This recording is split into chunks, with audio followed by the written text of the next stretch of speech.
Again, Burt McCarty at Clemson University on a beautiful late March day, which is again March the 30th for this filming. And speaking of filming, Tim Studemeyer is my film expert.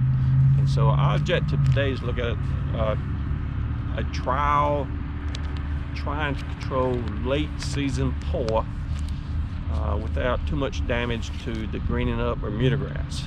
And again, I get questions, as do my colleagues. You know, people wait in March, they start seeing seed heads of poa and then they freak out. What can I do about it now, Dr. McCarty?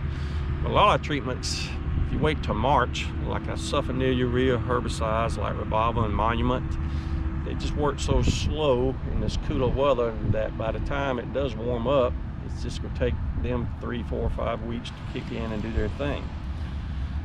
Other products like Curb, when you get on mature poa, by itself just doesn't work that well in most cases. So you either have to start tank mixing the Curb with Revolver or possibly with Syncor to try to heat that up. And again, you may sacrifice or delay green ups on your Bermuda grass. So today we look at strictly at contact type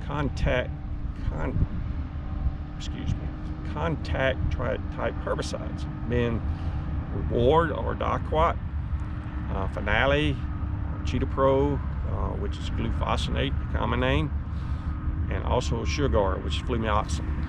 And so we're on a Tiff Eagle Bermuda grass golf green. Most of these were applied within the last 2 or 3 weeks, and so you can see the effects not only again on the late season poa control, but then the green up of the Tiff Eagle. Again, this is treatment number 1, which in all my trials is the untreated. Again, chock full of poa as well as other broadleaf weeds or broadleaf weeds such as chickweed, henbit, some parsley pierre, maybe some bluets, and some other broadleaf weeds. But anyhow, you can see the heavy pressure we're having this untreated. Again, the day that we filmed this is March the 30th.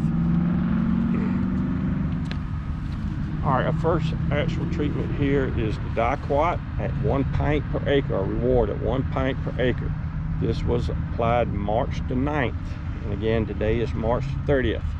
The 1 pint gave us about 90% poa control as well as broadleaf weed control. Not a bad treatment, not 100% control like we'd like to see, but then we can see no delay or damage to the Tiff Eagle Bermuda grass. Treatment 3 is also Diquat, but instead of 1 pint per acre, we're at 2 pints. You can see we have much better control of all the weeds, very little, if any, delay of green up of the Tiff Eagle Bermuda grass.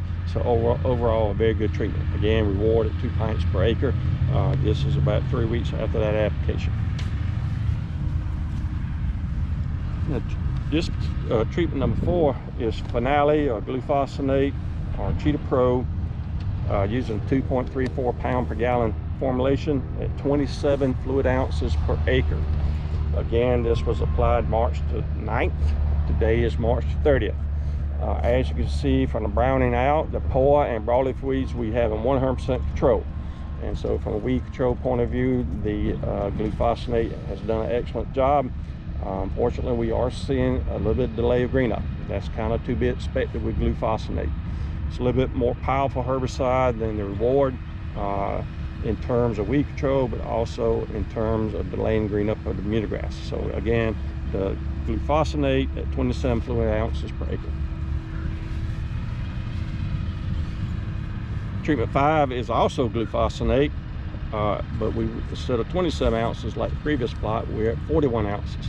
Again, at a high rate, still excellent weed control as you might expect, but even more delay at this point in green up. I do not expect any long-term effects, negative effects from this or previous herbicide or treatment, but it should be noted that at this point it is delayed green up of the Tiff Eagle Bermuda grass. Okay, instead of having a March the 9th application as we have had with the previous 5 treatments, the next 3 have been applied or were applied March the 20th, and today again is March 30th, so obviously 10 days after that application. This first treatment is Finale, again a Glufosinate, a Cheetah Pro at 14 ounces per acre. We're roughly again 10 days after that application. Again, As with the previous plots, we have an extra weed control. The one weed that it's not controlling, we do have some clumps of perennial ryegrass, and it's getting some leaf tip burn on that, but otherwise we have an extra control of the broadleaf weeds as well as the poa. Now, as far as green up, we have set it back. I do see green coming through this particular plot, so I'm not worried about long term, but it should be noted that we are having a little bit delayed green up. All right, treatment 7 here is back to the reward of Diquat, and this is at 1/2 pint per acre. Again, this is 10 days after application, just like we saw previously. Very good poa control, pretty good broadleaf weed control, even though we haven't completely killed chickweed. As you can tell from this treatment though, no delay in green up of the two-figure mutagrass. So overall, pretty good salvage treatment in terms of being able to control weeds and not delaying the green up of the two-figure. This treatment, the last treatment, which is treatment number 8, is SureGuard Flumioxazin. And SureGuard was applied at 12 ounces per acre of product. And again, this is 10 days ago. Again, pretty good burn down of the weeds in terms of the poa and the chickweed. Maybe a slight reduction or delay in green up of the two-figure, but not much. And so this will give you another opportunity as far as a non-select control late in the season. As a summary of this kind of late season, I call it Hail Mary poa control. Waiting until March to try to control this particular weed. First of all, it's difficult control, or you will have concerns possibly with delayed green up of your mutagrass. But overall, the reward or Diquat at the 1 or preferably 2 pints per acre did a very good job. Good weed control in terms of the poa and the broadleaf weeds, and very little, if any, observed delay in the green up of the two-figure. Again, with the Finale or the Glufosinate or Cheetah Pro, a very good herbicide in terms of controlling the weeds, being the poa and the broadleaf weeds, but also it's a little hot on the two-figure mutagrass. So we are seeing a little delay of the two-figure mutagrass. I've done this many times in the past, and this is not unexpected. And so if I had big poa plants, mature poa plants, fully seeded out, glufosinate certainly would be a consideration, especially in lower maintained turf like roughs and possibly fairways and tees. On greens, maybe a little hot because it is delaying the two-figure from greening up. And that was 3 weeks application. Now the other plots, which is 10 days after application, again, as we saw earlier, the Diquat doing fairly good controlling the weeds and no damage or delay to green up. Finale giving us a little bit better weed control, but a little bit delay in green up. And SureGuard's kind of in the middle.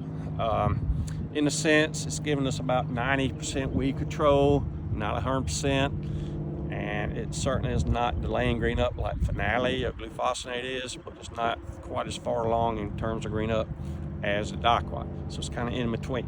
But I guess the purpose of this is, like I said earlier, trying to control poa late season herbicides, and then trying to find herbicides that we can rotate to and from.